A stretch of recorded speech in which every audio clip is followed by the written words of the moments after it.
Hello all, welcome back to the next one. In this one, we'll learn a very interesting concept of TestNG, and that's known as data providers. What I've done here is I've created a class called TestNG underscore data providers on the left here, and that's this class.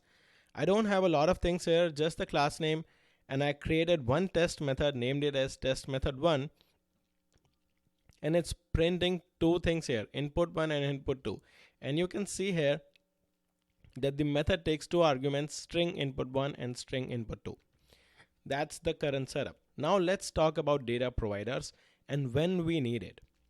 So we have seen that TestNG has parameters which can provide the values from the XML file, and we can, instead of hard coding the values in test methods, we can provide them from XML file.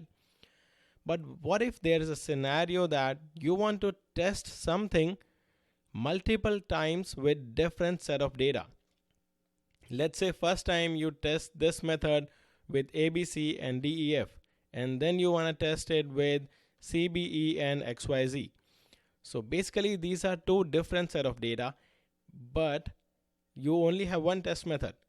I'm pretty sure that you don't want to write different test methods for different data set, right? You want to write one test method which tests the functionality. So basically test method should focus on the functionality of the application. Then somehow we should be able to pass different kind of inputs to the same test method, and we should be able to execute that test method with all those different set of input data.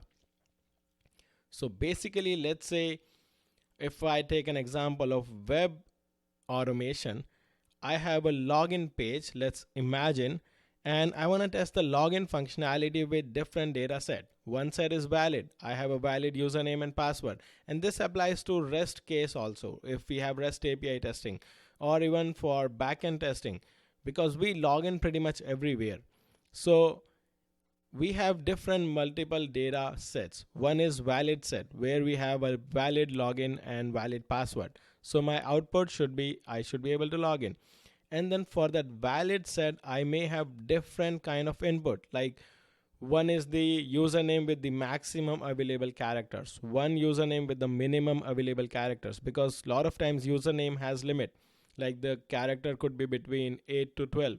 And the same thing is with password also. A lot of websites or REST APIs have a limit of password. That password could be between 10 to 20 characters. So we may have different data set. I may have one password with 10 characters, and then I have another password with 20 characters. Then another password I may have with special characters inside it. So it's pretty common to have different data sets for the same functionality. And what we want to understand is how do we test all those things with just one single method. So here comes TestNG's data provider. And now let's take a look at it, how we can do it. So what I'm doing here is one test method, and we already saw it accepts two inputs. So I'm going to first write a method called public object array. So basically it's a 2D array, and it returns a 2D array. That's why we don't have a type as void. We have a type as object array. And I'm going to name it as get data. We can name this method anything. So we are creating this method which is going to give us the data for our test method.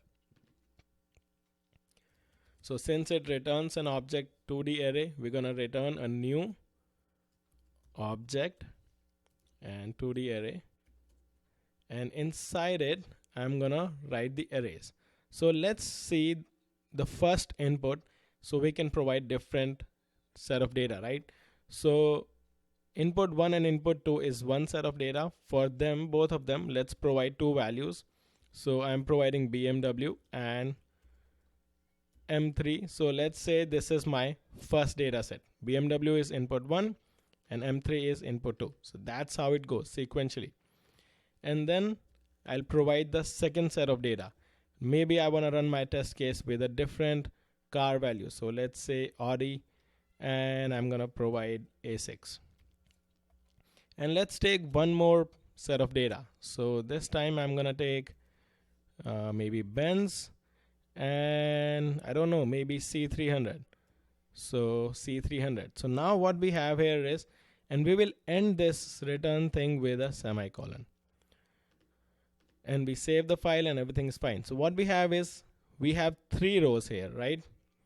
So 3 rows means we have 3 set of data. So this test case is gonna run 3 times with these data sets. So first data set is BMW M3, then the second one is Audi A6, and the third one is Benz C300.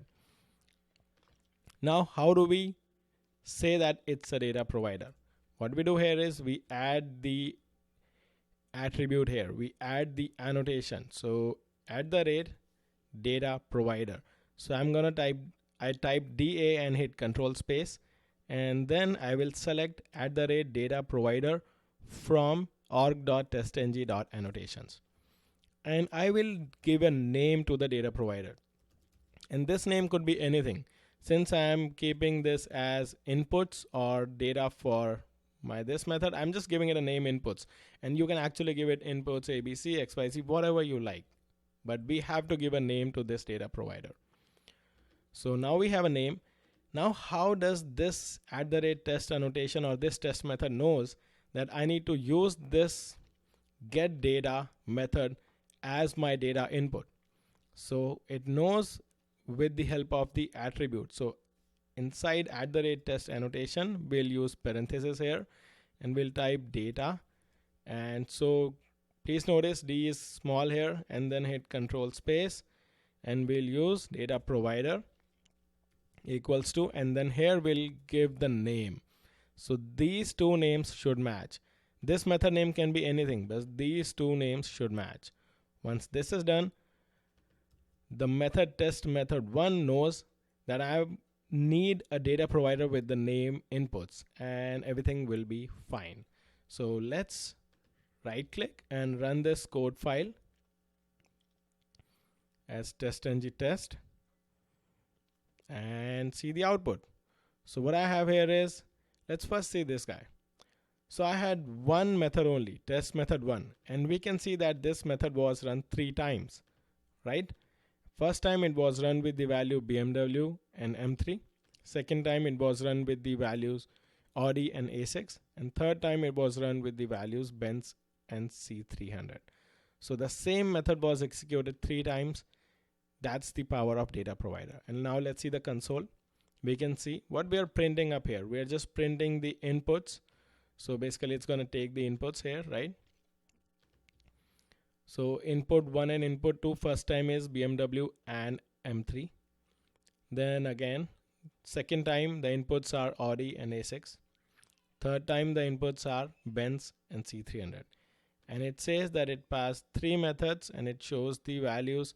And here also we can see there are 3 methods. So that's about it. That's pretty cool, right? Data providers are really powerful and we can really use them in a lot of different ways. So please download the code file and practice it. Let me know if you have any questions, and I'll see you in the next lectures. Thanks for ending this one. Thanks.